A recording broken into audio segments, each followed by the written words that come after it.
오늘 우리에게 주신 하나님의 말씀은 요한복음 6장 1절로 15절 말씀입니다. 요한복음 6장은 신약성경 152쪽에 있습니다. 우리 한 목소리로 교독으로 봉독하겠습니다. 그 후에 예수께서 디베랴의 갈릴리 바다 건너편으로 가시매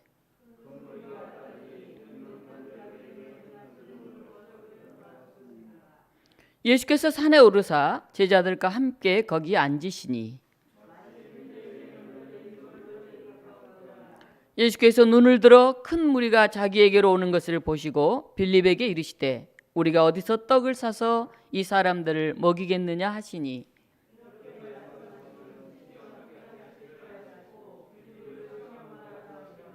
빌립이 대답하되 각 사람으로 조금씩 받게 할지라도 200데나리온의 떡일 부족하리이다.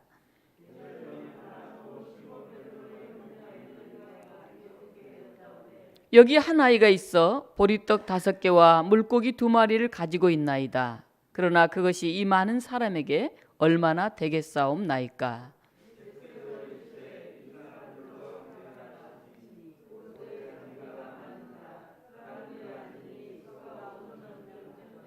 예수께서 떡을 가져 축사하신 후에 앉아있는 자들에게 나눠주시고 물고기도 그렇게 그들의 원대로 주시니라.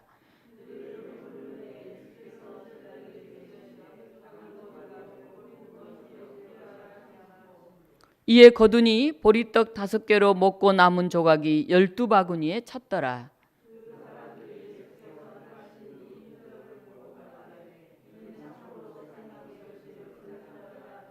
함께 읽습니다. 그러므로 예수께서 그들이 와서 자기를 억지로 붙들어 임금으로 삼으려는 줄 아시고 다시 혼자 산으로 떠나 가시니라.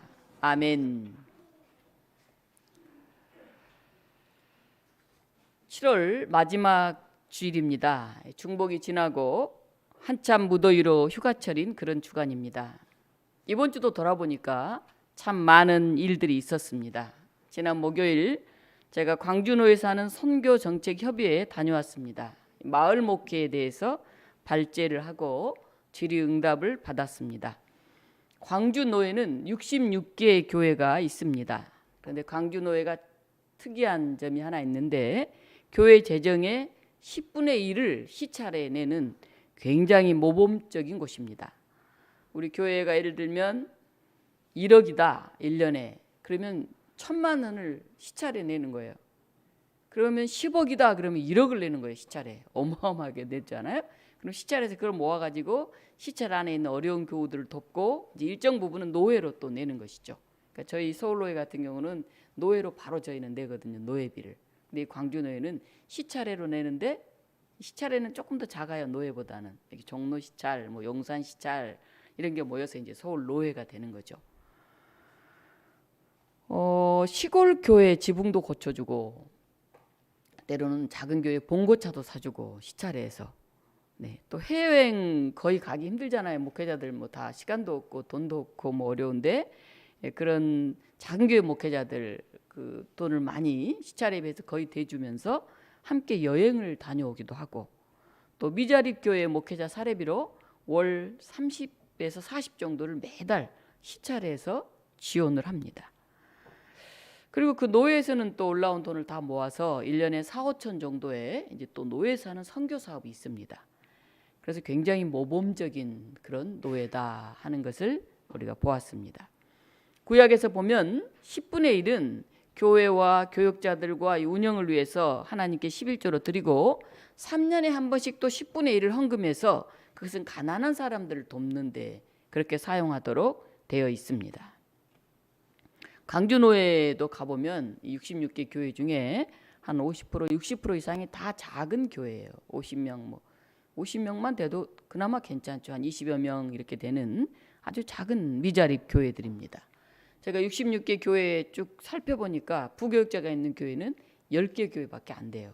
그러니까 대부분 교회가 사실 여유가 별로 없죠.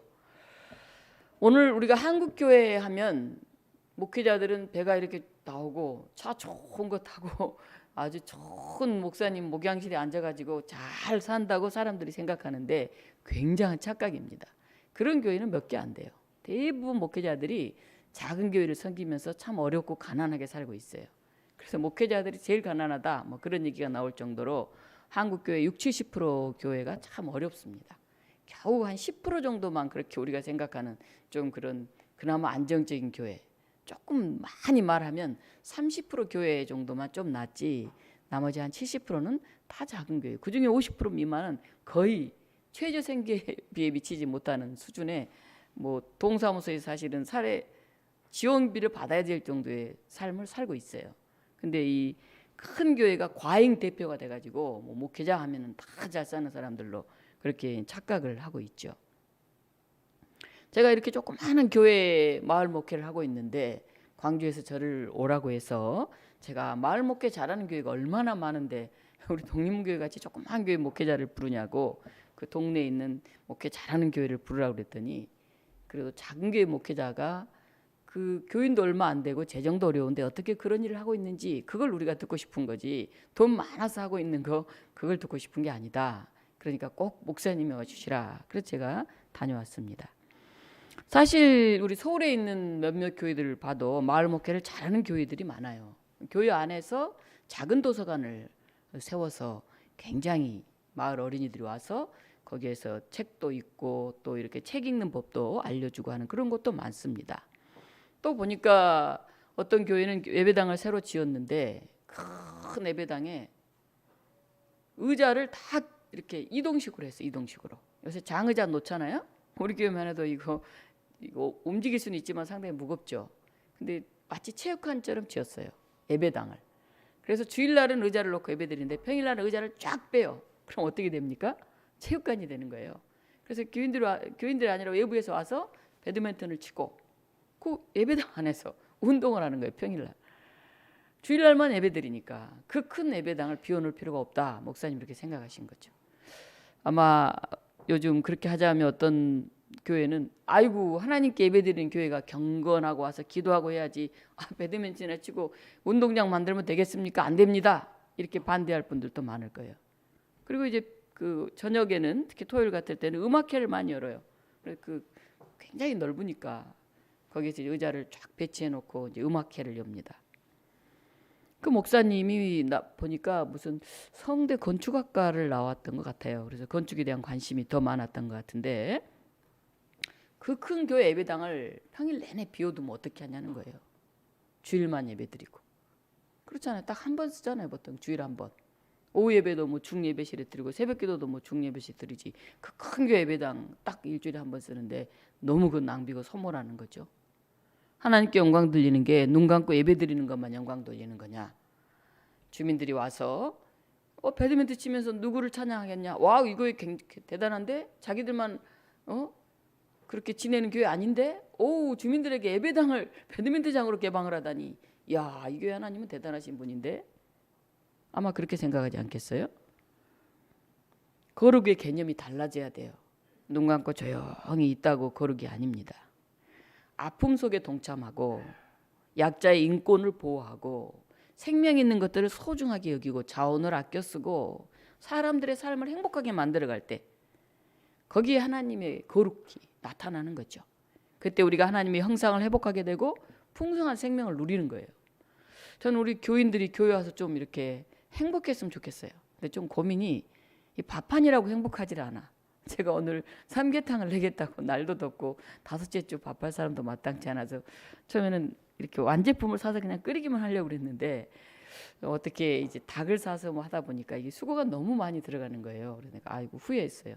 그냥 돈 좀 더 드리고 좀 완제품을 살 걸 고생을 더 시키는 게 아닌가 이 생각이 들었어요. 주방에서 봉사하는 게 보통 일이 아닌데 아무튼 고생들이 굉장히 많다 하는 생각을 했습니다. 교회가 좀 행복해야 되는데 우리가 교회 오면 스트레스 받고 율법적으로 자꾸 매이고 막 부담 갖고 그렇게 하나님이 살도록 원하시는 게 아니지 않나. 배드민턴도 좀 치고 예배당에서 말이죠. 이렇게 음악회도 좀 하고 말이죠. 그런 예배당이 하나님을 찬양하는 신나는 그런 교회가 아닐까. 제가 그런 생각을 해보았습니다. 저희가 마을 목회 발제를 하면 사람들이 다 놀라요. 아니 20명, 30명밖에 안 보이는 그렇게 작은 교회가 어떻게 그렇게 많은 일을 할 수 있습니까? 이해가 잘 안 된다고 그래요. 많이 하고 잘하는 것도 중요한데 저는 그렇게 말하죠. 할 수 있는 일을 감사한 마음으로 하는 게 중요합니다. 그렇게 얘기를 합니다. 주방 봉사도 사실 마찬가지예요. 너무 피곤하고 힘들면 안 하는 게 낫겠다 생각이 때로는 들어요. 그냥 김밥 사 먹든지 라면 끓여 먹으면 되지. 이렇게 힘들고 어려운데 무더위 속에 감사가 없는 봉사는 좀 문제가 있지 않나 그런 생각을 합니다. 그런데 또 안 할 수는 없잖아요. 사람이 먹고 살아야 되고 또 마을을 위해서 우리가 선교를 해야 되니까. 그러니까 저도 어떨 때 일하다 보면 제가 너무 많은 일을 하고 있는 것 같은 거예요. 마을을 위해서. 세칭 이렇게 한다고 해서 뭐 교인이 되는 것도 아니고 교회가 부흥하는 것도 아닌 것 같은데 너무 많은 힘과 역량을 여기 쏟고 있지 않나 그런 생각이 들 때가 있어요. 그래서 많은 교회들이 마을을 위해서 선교를 하다가 많이 그만둬요. 별로 이거 살찌지 않는다 교회가. 그래서 그만둬요. 제가 그 작은 교회 목사님들께도 그런 말을 했죠. 우리 기장교회 목사님들은 다 마을에 관심이 많고 선교에 관심이 많아요. 우리가 그런 신학을 배우기 때문에 어려운 사람들에게 관심이 많고 마을을 위해서 함께 살아야 된다 이렇게 생각해요. 자기 교회만 막 키우려고 하지 않아요. 그러니까 이제 단점은 교회가 크게 성장을 못해요. 이런 보스 교회는 어떻게 하면 우리 교회를 키울까 전도할까 막 이걸 중심으로 하기 때문에 교회가 더 빨리 성장을 해요. 근데 우리 기장교회는 어떻게 마을과 함께 살까, 어떻게 나눌까, 가난한 사람들과 함께 살까 이러니까 교회가 성장을 잘 못해. 부자들이 교회 많이 와야 교회가 빨리 크는데 맨날 가난한 사람 생각하고 교회 모여서 교인들을 좋게 하고 교인들을 먹고 나누고 우리끼리 하기도 바빠 죽겠는데 무슨 뭐 마을 일을 한다고 이렇게 다니니 교회가 힘들잖아요. 그래서 그 마을 일을 하려면 창조적으로 지혜롭게 해야 돼요. 그리고 혼자는 절대 못하기 때문에 함께 해야 돼요. 함께. 제가 그런 얘기를 했어요. 혼자 하면 지칩니다, 여러분. 작은 교회가 자기 교인들하고 함께 신방하고 전도하고 밥 해먹기도 힘든데 어떻게 마을 일까지 다 하겠습니까? 함께 해야 됩니다. 겸손한 마음으로, 섬기는 마음으로. 생색내고 이름 내려고 하면 교회 전도하고 홍보하려고 그러면 그거 잘 안 됩니다. 그냥 함께 다른 단체를 세워주고 다른 교회를 세워주고 그런 마음으로 해야 됩니다. 전도는 그 다음 일입니다. 전도가 되면 너무 좋고 안 돼도 저 교회는 그래도 좀 다르다 그런 얘기만 들어도 다행입니다. 그리고 그 일을 하는 우리가 자부심이 있지 않습니까? 우리는 작은데 이렇게 마을에서 일한다는 그런 보람과 기쁨이 있지 않습니까? 그것만 해도 얼마나 큰 일입니까? 안 그러면 숨이 죽어가지고 마치 소금에 절여진 김치처럼 우린 작아 아무것도 못해 힘들어 이러고 있을 텐데 우리 작지만 이런 마을 일을 하고 이런 일을 하고 이런 보람이 있다. 그것만 해도 굉장한 겁니다. 제가 그런 얘기를 했습니다. 저희 발제를 들으면서 이 작은 교회 목회자들이 큰 도전을 받았다. 하다 지쳐 있었는데 다시 좀 일어나 봐야 되겠다는 생각을 했다. 또 거기에 여신도 남신도들이 많이 오셨더라고요. 장로님들, 여신도 회장님들. 그래서 작은 교회가 저렇게 꾸준히 마을 일들 해나가고 있구나 하는 것을 알았고 100명만 넘어도 큰 교회다는 얘기를 듣고 자기들이 도전을 받았다고. 그동안 항상 우리 작아 교인이 얼마 안 돼서 뭘 못해 그랬는데 20명 30명 교회도 저렇게 하는데 100명이 넘는 우리 교회가 작다고 맨날 우리끼리 이렇게 먹고 이렇게 그냥 힘들어하고 있었으니 반성이 많이 된다고 그런 얘기를 했습니다. 해야 할 일이 너무 크고 내가 가진 자원과 역량이 너무 작으면 우리 쉽게 포기해버려요. 안 돼. 나는 요만큼한데 이렇게 어떻게 큰 일을 해? 난 못해. 그렇게 생각을 합니다. 하늘의 도움을 간구하면서 내가 할 수 있는 작은 일 하나 딱 하면 돼요. 근데 사람들이 엄두를 내지도 않고 아예 포기해버려요. 벌써 시작하기도 전에 지쳐버려요. 그럼 어떻게 되는지 압니까? 자기 속으로 쏙 들어가게 돼요. 절망하게 돼요. 좌절하게 돼요. 그래서 우울증에 걸리고 공황장애에 걸린 사람들이 그렇게 많아요. 우리 동네도 많은데요. 큰 회사 다니고 큰 집 사는 사람들도 많아요. 왜? 더 큰 걸 보면서 못해 이러니까. 100명 된 교회는 저는 100명만 있으면 마을을 변화시키고 그냥 동사무소를 아주 새롭게 만들어 갈 수 있을 것 같습니다. 제가 그랬어요. 그랬더니 그 100명, 200명 되는 교회가 코로나 때문에 우리 교회가 헌금도 조금 나고 교인들도 줄고 큰일 났다 아무것도 못해 하고 있다가 정신이 번쩍 들었다고. 그렇게 얘기를 했습니다. 마음을 열고 세상하고 소통을 해야 돼요.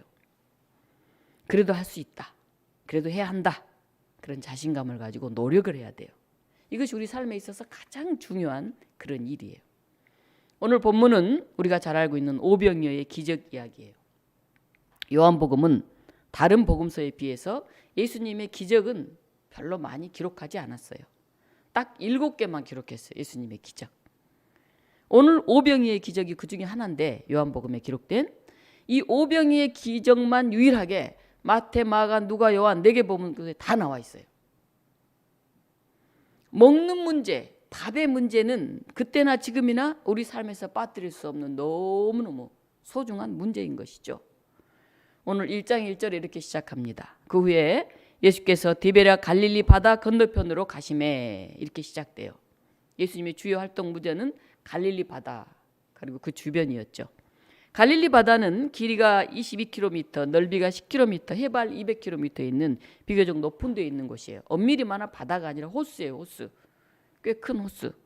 네, 갈릴리 바다. 구약에서는 이곳을 긴네렛 바다라고 이렇게 부릅니다. 민수기에 보면 이 이름은 히브리어로 수금이라고 하는 그런 뜻이에요. 그리스 말로 이걸 옮기니까 게네사렛 호수. 호수가 맞으니까 게네사렛 호수라고도 불러요. 근데 요한은 로마 황제 티베리우스의 이름을 따서 디베랴 바다 이렇게 부르고 있어요. 이름이 굉장히 많아요. 갈릴리 바다, 디베랴 바다, 긴네렛 바다, 게네사렛 호수. 다 같은 뜻이에요. 디베랴의 갈릴리 바다. 네. 2절에서 3절 보면 이런 말씀이 나옵니다. 큰 무리가 따르니 유대인의 명절 유월절이 가까운지라. 요한은 예수님이 행하시는 중요한 일을 유월절과 관련해서 기록을 합니다. 그래서 우리가 요한복음을 보고 예수님이 공생애를 3년 동안 이렇게 하셨구나 하는 걸 알 수가 있어요. 유월절 무렵에 예수님이 사역을 시작하세요. 하나님의 아들로 공적 생애를. 그리고 예수님이 유월절에 십자가에 달려 돌아가셔요. 그러니까 유월절에 시작해서 유월절에 돌아가셨는데 이 가운데 하나, 둘, 셋 총 4번이 나오는데 시작해서 끝날 때까지니까 예수님 사역이 3년이었다. 이렇게 얘기를 하는 거예요. 6월절은 뭐 어떤 날입니까? 에집트 노예 생활에서 탈출, 해방시켜낸 날을 기념하는 우리로 보면 8.15 해방일과 같은 그런 날이 6월절이죠. 그래서 이 6월절에는 유대의 성인 남자들은 전부 다 의무적으로 예루살렘에 가서 거기서 제사 드리고 예배 드리고 오게 되어 있습니다. 해방절을 매 크게 지키는 것이죠. 이스라엘은 철저하게 절기를 지키면서 믿음의 조상들의 신앙의 여정을 되돌아봅니다. 하나님의 손길을 기억합니다. 그리고 감사의 예배를 드립니다. 제사를 드리는 것이죠. 송아지를 가져가기도 하고 뭐 나중에는 그냥 헌금을 가져가서 거기서 돈을 바꿔서 하나님께 예배를 드리죠. 과거를 잘 기억해야 오늘을 제대로 살 수 있어요. 그래야 미래를 비전으로 열어갈 수가 있습니다. 역사를 망각하는 나라는 미래가 없어요. 가정도 마찬가지예요. 우리 가문의 좋은 점들을 기억하면서 자녀들에게 그 전통과 유산을 물려주는 게 중요해요. 에이 뭐 할아버지 할머니 한 게 뭐 있어, 아버지가 한 게 뭐 있어, 에이 뭐 우리는 내 식대로 내가 살면 되지 뭐. 이렇게 생각하면 그 가문의 귀한 것들을 망각하고 가는 거죠. 우리가 기억해야 하는 것은 무엇인고, 우리가 반성해야 되는 건 무엇이고, 우리가 극복해야 되는 것은 무엇인가, 그걸 평가하고 되새기면서 우리의 삶을 살아가야 됩니다. 우리 독립문교 올해 40주년이죠. 그래서 40년사를 기록하는 것도 그런 이유 때문에 그렇습니다. 예배당을 수리하고 행사를 잘하고 그것도 중요해요. 하지만 더 중요한 게 있어요. 우리 독립문교회 왜 여기에 세워졌는가? 어떻게 40년 동안 씨름하고 고민하고 땀 흘리고 하나님의 은혜로 여기까지 왔는가? 그게 훨씬 더 중요합니다. 그래서 그런 역사를 기억하고 후대에 잘 전하는 것, 그것이 오늘 우리의 과제입니다. 오늘 본문 2절 3절을 보면 좀 이상해요. 유대인의 명절인 유월절이 다가오고 있는데 큰 무리가 예수님을 따르고 있어요. 아니 지금 예수님 어디에 계십니까? 갈릴리 호수 주변에 계세요. 유월절이 오면 어디에 계셔야 돼요? 예루살렘에 계셔야죠. 5,000명이나 넘는 그 큰 남자 무리들은 다 어디에 있어야 돼요? 예루살렘에 가서 제사 드려야 되죠. 그런데 예수님은 지금 갈릴리에 계십니다. 예수님이 공생애를 시작하시고 한 번, 두 번, 세 번, 네 번, 유월절 네 번을 이렇게 맞이하시는데 그중에 세 번은 예루살렘에 계셔요. 근데 딱 한 번 예루살렘에 계시지 않아요. 그게 바로 여기예요. 갈릴리 주변에 지금 계세요. 우리도 명절이나 부모 기일 등 이런 날이 오면 온 가족이 모여서 제사를 드리고 예배를 드리죠. 그래서 형제나 친지들이 다 모여서 가정과 가문의 행사를 합니다. 그런데 그 행사에 안 오는 사람이 있어요. 어떤 사람이 안 옵니까? 주로 어려운 사람들이 안 와요. 사업이 부도났다든지 최근에 갑자기 이혼을 했다든지 먹고 살기가 너무 힘들다든지 그러면 그런 가족 모임에 참여하지 못하게 돼요. 오늘 아마 5천여 명의 이 남자들도 6월절 예루살렘에 가서 제사 드릴 여유가 없는 그런 사람들이었던 것 같아요. 그래서 예수님을 따라 나섰어요. 그런데 저녁이 됐어요. 도시락 하나 준비 못하고 왔어요. 아니 예수님 따라 하루 종일 다니려면 먹을 것 정도는 준비해 와야 되잖아요. 김밥을 싸우든지 뭐 아니면 주먹밥을 싸우든지 아니면 뭐 바나나나 뭐 우리로 말하면 과일이라도 좀 가져오든지 요깃거리 정도 가져와야죠. 그들의 삶이 얼마나 곤고했는지 우리는 짐작할 수가 있습니다. 예수님은 큰 무리가 자기에게 나오는 것을 아시고 보시고 이 안타까운 상황을 아셨어요. 사람들을 사랑하고 국률이 여기면 그 사람의 형편이 보여요. 아, 저 사람 지금 이게 필요하구나 하는 게 보입니다. 부모는 자녀 얼굴만 봐도 지금 굉장히 마음이 안 좋은 것 같은데 이걸 알아요. 지금 배가 고프구나. 지금 지쳐 있구나. 사랑이 필요하구나. 아, 돈이 필요한 것 같구나. 부모는 금방 알아요. 자녀들 얼굴만 봐도 말하지 않아도. 근데 무심코 지나가는 사람을 보면 그가 뭐가 필요하는지 몰라요. 왜? 관심을 갖지 않으니까. 관계를 하지 않으니까. 아니 얼굴도 제대로 안 보고 쓱 지나가죠. 누가 지나간지 기억도 잘 안 나죠. 오늘 예수님은 5천 명이나 되는 남자들이 큰 무리가 몰려듭니다. 오늘 5절이에요. 눈을 들어 큰 무리가 자기에게로 오시는 것을 보시고 눈을 들어 예수님은 보셨다 하는 것입니다.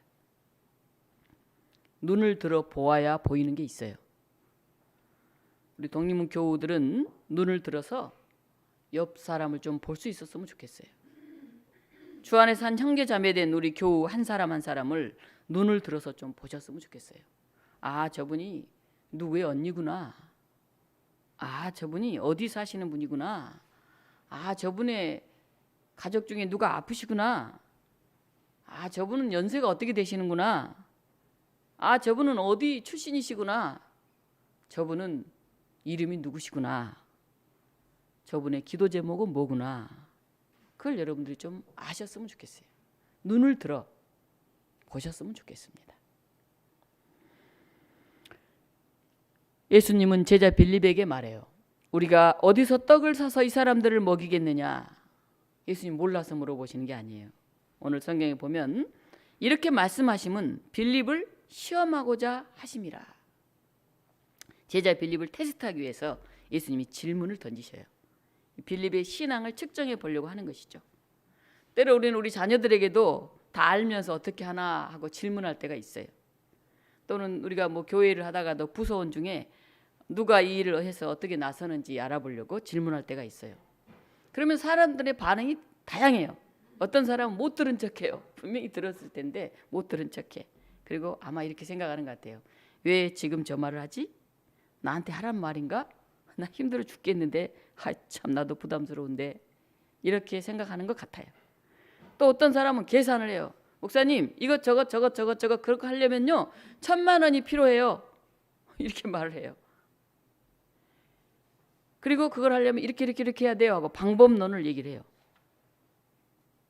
별로 가능하지 않죠. 또 어떤 사람은 조용히 들어요. 아무 말도 안 해요. 그리고 자기가 할 일을 그냥 해요. 목사님 이번 수련회 때는요 제가 과일과 선물을 준비할게요. 선물 포장하는 거 그건 제가 할게요. 이렇게 말을 합니다. 누가 일이 되게 하는 사람일까요? 말하지 않아도 너무 우린 잘 알잖아요. 오늘 빌립은 조목조목 계산하고 있어요. 각 사람으로 조금씩 받게 할지라도 200데나리온이 필요합니다. 한 데나리온은 노동자 하루 품삯이에요. 그래서 200데나리온이면 주 6일 근무한다고 하면 8개월치예요. 8개월치. 주 5일 근무한다고 하면 1년치예요. 1년치. 빌립은 정확하게 계산하고 있어요. 예수님 그거 1년 월급이 필요한 거예요. 지금 갑자기 5천 명이 나타났는데 어떻게 밥을 먹여요? 때로는 계산을 잘 못해서 문제가 생기는 경우가 있어요. 종종. 그래서 정확한 계산은 항상 필요해요. 그런데 지금 예수님이 계산을 못해서 묻는 게 아니에요. 현대인들은 너무 계산이 빨라서 문제예요. 계산이 빠른데 마음이 안 움직여서 문제예요. 이런 사람들을 계산적인 사람이다 이렇게 말합니다. 좋은 말은 아니에요.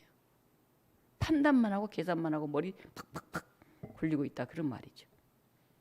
또 한 사람의 제자가 나옵니다. 안드레예요. 빌립과 안드레는 성경에 종종 함께 나와요. 이 둘은 고향이 베세다 사람이에요. 같은 고향 사람이죠. 다른 제자들보다 이 지방 사정을 더 잘 알았을 거예요. 빌립과 안드레는. 안드레는 요한복음에 3번 나오는데 3번 다 사람들 꼭 데리고 나와요. 한 번은 자기 형제 베드로를 전도한 거죠. 예수님 만나 너무 좋으니까 와서 보라 하고 전도한 거잖아요. 또 한 번은 명절에 예배하러 예루살렘 올라온 헬라인 이 사람이 빌립을 찾아와서 예수님 좀 만나게 달라고 그래요. 빌립이 데리고 가면 되잖아요. 빌립이 안드레한테 데려가요. 그 사람을. 그러니까 안드레가 그 사람을 데리고 빌립과 함께 예수님께 갑니다. 오늘 또 봐요. 작은 아이의 도시락을 안드레가 가지고 오잖아요.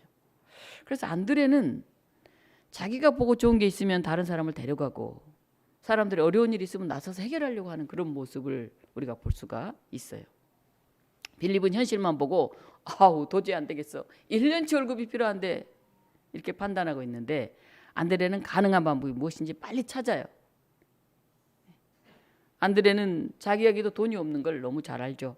그래서 포기하지 않고 혹시 누가 어디 먹을 게 있나 막 보니까 한 소년이 떡 5덩어리, 물고기 2마리를 가지고 왔어요. 여기 한 아이가 있어 보리떡 5개와 물고기 2마리를 가지고 있나이다. 그러나 이것이 많은 사람에게 얼마나 되겠사옵나이까. 이게 안드레의 말입니다. 이런 말이에요. 먹을 걸 찾아봤어요. 여기 조금 있어요. 그런데 이것으로 누구 입에 붙이겠어요? 노력은 했는데요. 겨우 이 정도에 너무 작아요. 이것이 도움이 될까요? 이게 오늘 안드레의 말입니다. 저는 여기서 오늘 본문을 정했어요. 오늘 본문을 제가 뭐라고 잡았죠? 그것이 무슨 소용이 있겠습니까? 우리도 주로 이렇게 생각해요. 우리 힘이 없어요. 가진 게 없어요. 나이가 많아요. 작아요. 우리가 뭘 할 수 있겠습니까? 조금 이거 있어요. 이게 무슨 도움이 되겠어요? 이게 무슨 소용이 있겠어요? 그렇게 우리도 말하죠. 한 아이의 도시락 5병이요. 이것은 5천 명이 먹을 분량의 한 명분밖에 안 돼요. 5천분의 1이에요. 5천분의 1. 가난한 한 사람 그것도 어린아이 한 끼 식사로 어떻게 5천 명이 먹겠어요? 안드레는 쉬운 일이 아닌지 알지만은 자기가 할 수 있는 모든 방법을 동원해서 최선을 다해 그거 하나 찾아온 거예요. 그 아이가 먹을 그 도시락 하나 갖고 와봤자 뭐 5천 명 누구 코에 붙여요. 그냥 그 아이야 혼자라도 먹으라고 놔두는 게 낫지. 그것까지 뺏어가지고 예수님께 갖고 오면 너무 좀 그렇잖아. 이렇게 말하는 사람도 있어요. 근데 안드레는 예수님 마음을 알았어요. 눈을 들어 큰 무리를 보고 안타까워하시는 예수님의 목자의 심정을 깨달았어요. 그래서 자기도 어떻게 하면 좀 도움이 될까? 이 5천 명 밤은 깊어가고 예루살렘도 가지 않고 여기 앉아서 예수님 말씀 듣고 어떻게 하든지 살아남으려고 애를 쓰고 있는 이 사람들 어떻게 살릴까? 여기에서부터 역사는 일어납니다. 200데나리온 가지고 역사가 일어난 게 아니에요. 이 심정, 이 안타까운 목자의 심정에서부터 기적이 일어나는 거예요. 저는 큰 교회에 있을 때는 주로 계산을 했어요. 저도 굉장히 계산적인 사람이에요. 논리적이고. 그래서 착착착 행사하려면 딱 평가는 얼마, 몇 명, 누구, 어디, 배치 착착착착 주로 그런 일을 했어요. 그래서 작은 교회 오니까요. 계산이 안 돼요. 계산이. 해봤자 뭐 계산 되지도 않아. 요새 계산 잘 안 해요. 요새 내가 돈이 얼마 있는지 내 통장에 돈이 얼마 있는지도 잘 몰라. 어떨 때는 쓰다가 없으면 마이너스 통장 쓰고 뭐 있으면 있고 막 빼서 쓰고 이러니까 잘 몰라. 어떨 때는 계산이 안 되는데 뭐. 계산하고 판단하고 평가한 걸 넘어서 마음으로 공감하고 안타까워하고 아파하고 기도하고 거기서 기적이 일어납니다. 기차를 타고 가는데요. 한 아이가 막 뛰어다녀요. 정신이 하나도 없어. 그 기차칸에. 그래서 사람들이 아니 저 애 왜 저렇게 뛰어다녀? 저 부모 누구야? 얘 뛰어다니지 말고 좀 잡지. 왜 저렇게 놔둬? 참 예의가 없네 하면서 막 이렇게 누가 부모인지 막 찾아요. 그러다 이제 그 아이 아버지가 저렇게 앉아있는 걸 딱 봤어요. 사람들이 눈이 다 거기에 집중했죠. 그러니까 아버지가 힘이 하나도 없어가지고 일어나서 이렇게 얘기했어요. 죄송합니다. 제 아내가 죽고 지금 장사 지내고 오는 길입니다. 3일 됐네요. 저 어린 아들이 저렇게 철없이 뛰어다니는 모습이 그나마 참 다행이다는 생각이 들어요. 저는 너무 죄송해요. 이 아버지 이렇게 말했어요. 그랬더니 그 기차에 탄 사람들이 깜짝 놀랐어요. 아, 제 엄마가 죽었구나. 이제 장사 치르고 지금 오는구나. 저 아버지 너무 기운이 없고 힘들어가지고 그나마 애가 저렇게 뛰는 게 다행이라고 생각하고 있구나. 그걸 알았어요. 그러니까 이 아이가 갑자기 하나도 밉지 않는 거예요. 귀여운 거예요. 그렇게 뛰어다니는 게. 자기 엄마 죽은지도 모르고 저렇게 막 뛰어다니는 모습이 너무 안쓰러운 거예요. 그러니까 어떤 사람이 자기 가지고 있던 사탕 몇 개를 야 이거 먹어 하고 줬어요. 또 어떤 사람이 옆에 음료수를 빼서 이렇게 줬어요. 또 어떤 할머니가 야 너 내리면 맛있는 거 사 먹어 하고 손에 용돈을 꼭 쥐어줬어요. 시끄러워도 그 기차칸에 탄 사람이 그것을 기분 나쁘게 받아들이지를 않아요. 그 모습을 보면서 아버지가 큰 위로를 받았어요. 어떻게 저 어린 아들과 함께 살아갈까 했는데 아직도 세상은 살만하구나. 그런 생각을 하게 됐어요. 그 사람의 처지와 형편을 알면 그 사람을 마음으로 보면 다르게 보여요. 그 마음의 눈이 우리에게 필요해요. 그 눈은 긍휼히 여기는 마음이에요. 안드레는 예수님의 목자의 심정을 알았고 부지런히 뛰어다니고 찾아온 아이의 도시락을 예수님께 드렸어요. 그리고 예수님이 이렇게 제자들에게 말씀하세요. 무리들을 잔디 위에 앉혀라. 그 말은 이런 말이에요. 지금 점심 먹어야 되는데 우리가 야외에 가잖아요. 자, 점심시간입니다. 이제 앞에 밥과 국과 반찬을 차려야 되니까 동그랗게 이렇게 무리지어서 앉으세요. 그 말이에요. 지금 도시락 하나 갖고 예수님이 자 무리지어서 다 밥 먹을 대형으로 앉혀라. 예수님이 이렇게 얘기하는 거예요. 제자들이 한편으로 황당했겠죠. 아니 먹을 것도 없는데 어떻게 앉히라는 거지? 밥 먹게? 그렇게 앉혔어요. 그러니까 예수께서 떡을 가지고 축사하신 후에 앉아있는 사람에게 나눠주시고 물고기도 그들의 원대로 주시니라. 먹고 싶은 대로 다 먹었다 하는 얘기예요. 그리고 얼마가 남았죠? 12바구니가 남았어요. 옛날에 선물을 받으면 이게 나한테 필요한 것인지 마음에 드는지 그걸 소중하게 여겼어요. 중요하게 생각했어요. 저는. 근데 요즘은요. 그 선물한 사람의 마음을 더 중요하게 생각을 해요. 선물보다 그 사람이 쓴 편지에 제가 가슴이 찡하기도 해요. 아마 부모들이 그럴 거예요. 부모들은. 얼마나 큰 선물을 줬느냐를 보는 게 아닐 거예요. 그 아이가 그 수준과 형편에서 이렇게 이걸 준비했구나 하는 것을 더 귀하게 볼 거예요. 선물은 작은 거 보잘것없는 것이라도 정성이에요. 정성. 요즘같이 먹을 게 많고 흔하고 풍요로운 세상에서 뭘 하나 주는 것도 엄청 신경 쓰이잖아요. 야, 이런 거 주나 생각하면 어떡하지? 그래서 저는 우리 교우들에게 남한테 막 뭘 주지 마라. 특히 먹다 남은 거나 막 조금 약간 부족한 거 이런 거 절대 주지 마라. 한 개를 주더라도 복숭아 하나를 주더라도 김밥 한 줄을 주더라도 먹을 걸 줘라. 소중한 걸 줘라. 왜? 정성을 주는 게 중요해요. 뭐 소고기를 막 차로 실어준다고 중요한 게 아니에요. 정성을 다해서 그 사람에게 줘야지. 남았다고 주고 막 자기는 생각하지 않아요. 다 받는 사람은 다를 수 있어요. 정성이 중요해요. 정성이. 예수님은 안드레가 가져온 이 소년의 도시락을 굉장히 소중하게 여기셨어요. 그것을 찾아낸 안드레. 자기의 도시락을 내놓은 소년의 정성과 사랑을 먼저 보셨어요. 그리고 그 진심을 보시고 감사하며 축복 기도를 들으셨어요. 그들의 원대로 주시니라. 남은 조각이 12바구니에 찼더라. 진짜 중요한 건 그 다음이에요. 그 사람들이 예수님 행하신 이 표적을 보고 와, 참으로 세상에 오실 그 선지자다. 그리고 떡을 먹고 나서 비로소 예수님이 누구인지를 생각을 해요. 이 표적, 오병이의 이 표적 핵심은 더 깊은 영적 진실을 아는 데 있어요. 자, 저 달을 보세요 하면은 사람들은 저 달을 봐야 되는데 제 손가락을 봐요. 제 손가락. 저 손가락이 두껍네, 얇으네, 뭐. 그럼 직접 보는 걸 안 보는 거잖아요. 예수님이 주신 이 떡은 눈에 보이는 떡이 12개 남았느냐, 오병이었냐 이게 아니고 저걸 통해서 예수님이 뭘 말씀하시려고 하는가, 그걸 우리가 봐야 돼요. 근데 사람들은 떡 준 예수님을 막 왕으로 만들고 계속 우리 떡 주라고 할 것 같아서 조용히 떠나 산으로 가셨다 이렇게 나와 있어요. 떡 먹기 위해서 교회 나오면 맨날 배가 고픕니다. 그 떡 먹으면 또 먹어야 되잖아요. 그러나 내 도시락을 예수님 손에 올려놓으면 내가 배가 불러요. 그리고 세상 다른 사람들까지 배가 부르게 만들어요. 나로 인해서 모두가 행복해져요. 계산하고 주산 튕겨서 행복해지는 게 아니고 아주 작고 보잘것없지만 내 시간, 내 정성, 내 미소를 주님 손에 올려놓으면 거기가 바로 잔치가 되고 명절이 돼요. 저 예루살렘에 송아지 하나 끌고 가고 양 한 마리 끌고 가지 않아도 오늘 여기 있는 이 자리가 엄청난 기쁨의 잔치가 됩니다. 창립 40주년 행사를 우리가 준비합니다. 우리가 일꾼을 세우고 또 그동안 우리 교회를 위해 수고하신 분들을 몇 분 모시고 감사의 마음을 전하려고 합니다.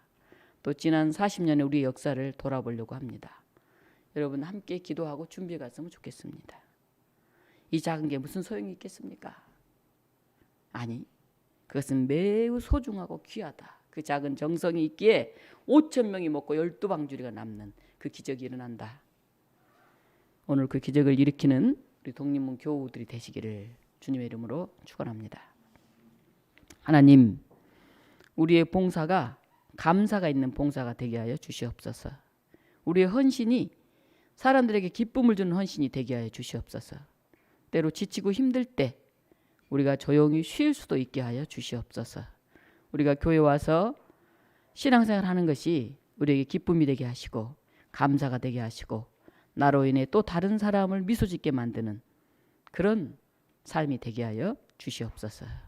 오늘 우리의 작은 떡 하나를 보시고 기뻐하시고 축복하시고 5,000명을 먹이시는 예수 그리스도 이름으로 기도하옵나이다. 아멘.